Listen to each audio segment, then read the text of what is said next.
Bonjour. Donc aujourd'hui, on traitera la mise en équation d'un graphe 7. Donc c'est quoi la mise en équation? Donc la mise en équation d'un graphe 7 est une étape indispensable pour traduire le fonctionnement d'un automatisme ou bien d'un mécanisme et l'implanter dans un partie commande. Cette partie commande, elle peut être un automate, un ordinateur, un séquenceur ou un microcontrôleur. Donc pour mettre en œuvre le programme de commande, il faut savoir l'équation de chaque étape et de chaque action réalisée par le graphe 7 ou bien par le système. Mais avant tout, il faut rappeler quelques règles indispensables, les règles d'évolution des étapes d'un graphe 7. Donc, pour qu'une étape soit activée, il faut que, tout d'abord, il faut que l'étape immédiatement précédente, liée xn-1, comme on vient de le voir dans cet exemple, c'est une séquence de graphe 7. Donc ici, on a l'étape n, l'étape n-1, l'étape n plus 1. Donc, pour que l'étape n soit active, donc pour que cette étape soit active, il faut que l'étape précédente, c'est-à-dire l'étape n-1, soit comment? Soit active. Il faut que l'étape précédente soit active. Donc, règle numéro 1. Règle numéro 2. La réceptivité associée à la transition immédiatement précédente qui précède l'étape 1, c'est-à-dire la réceptivité Rn plus 1, Rn-1. La réceptivité Rn-1. Cette réceptivité doit être vraie. Elle doit être vraie. Donc, je rappelle que la réceptivité, c'est une condition. Et la condition, elle possède deux valeurs. C'est une variable binaire. Soit elle est vraie, soit elle est fausse. Une fois ces deux conditions sont associées, donc on peut activer. Mais il y a une troisième contrainte, ce que l'étape immédiatement suivante, c'est-à-dire l'étape xn plus 1, elle soit désactivée, obligatoirement désactivée.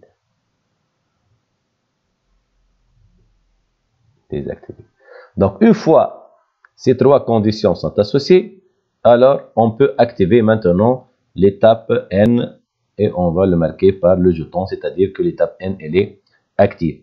Mais une fois l'étape est activée, elle va mémoriser son état donc pour permettre à l'action associée à l'étape n d'être réalisée. Donc, c'est l'action n. Donc, pour donner la possibilité de réaliser l'action n, il faut mémoriser l'état de cette valeur. Donc, avant d'écrire l'équation d'une étape, on va le diviser en deux. Les conditions des équations d'activation et les équations de désactivation. Donc, les conditions d'activation, on appelle ça l'équation d'activation AN.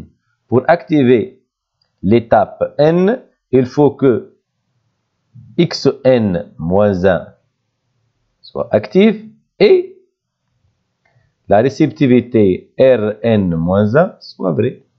Donc l'équation devient xn-1 et Rn-1.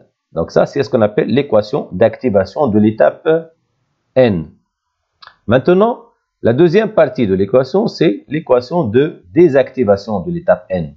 Pour qu'une étape soit désactivée, il faut obligatoirement passer à l'étape suivante et que cette étape devient active. Donc, une fois cette étape devient active, obligatoirement, l'étape n n'est plus activée.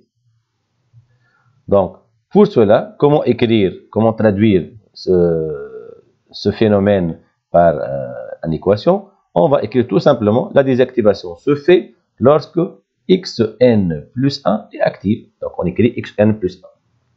Maintenant, on a deux éléments de l'équation, l'activation et la désactivation.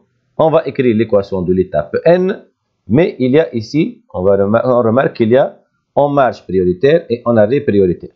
Donc, quelle est la différence entre ces deux équations?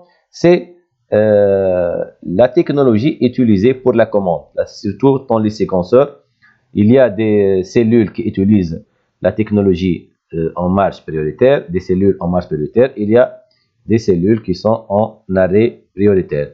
Donc, pour cela, on va voir les deux, mais on va surtout cette année, en troisième année technique, faire toutes nos équations en marche prioritaire. Donc, on va s'intéresser seulement aux marches prioritaires. Donc, comment on écrit ça? C'est AN plus la mise en mémoire, c'est-à-dire on va répéter la même équation, xn et dn, la désactivation bar.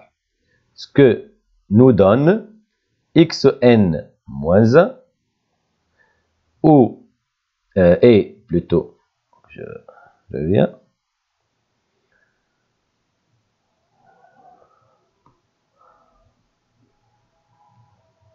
Donc xn moins 1 et Rn moins 1 ou xn et xn plus 1 bar. Donc ça c'est l'équation d'une étape n en marche prioritaire.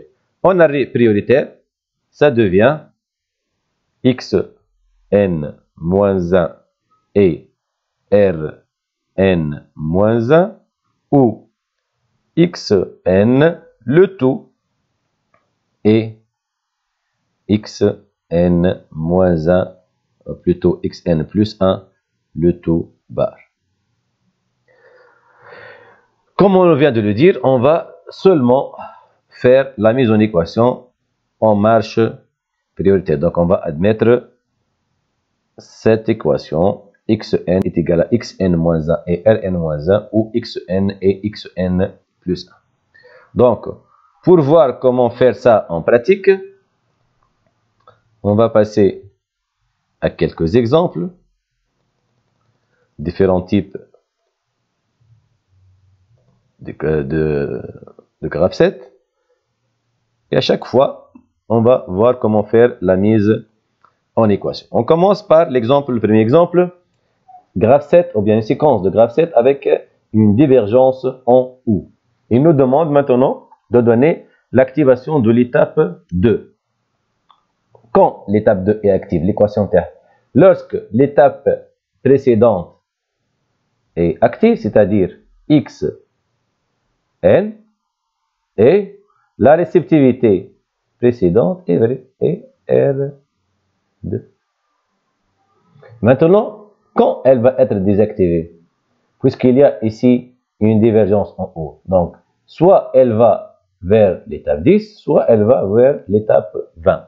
Donc on écrit ici x10 ou x20. Donc l'équation de x2, c'est xn, plutôt c'est x1, c'est pas xn, c'est x1. Donc c'est x1 et R2 ou x2, donc c'est la mise en mémoire, et entre parenthèses x10 ou x20 bar. Donc ça c'est l'équation de x2. On passe maintenant à la convergence en U. Donc, R de l'étape 7.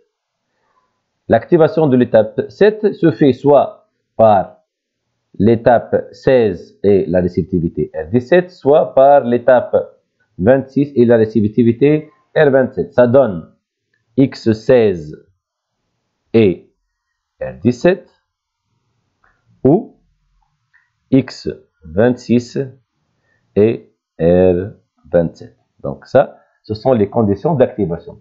Pour la désactivation, c'est très simple. On va aller vers l'étape 8, donc X8. Ça donne l'équation X16 et R17 ou X26 et R27, entre parenthèses, c'est l'activation, ou X7, c'est la mémorisation, et X8 bar. Donc ça, c'est la mise en équation de cette étape, l'étape numéro 7. Maintenant, on a le type avec un saut d'étape. Graphe 7 avec un saut d'étape. On nous demande de déterminer l'équation de x1 et l'équation de x4. Maintenant, on ne va plus utiliser l'équation d'activation toute seule et l'activation de désactivation toute seule.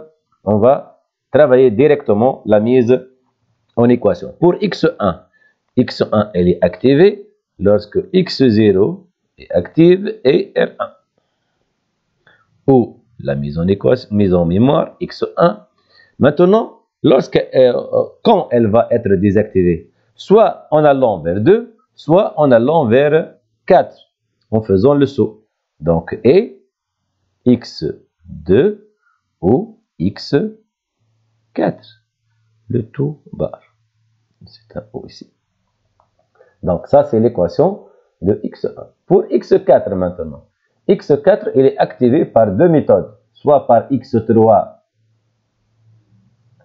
et R4, ou par x1 et R5. x1 et R5.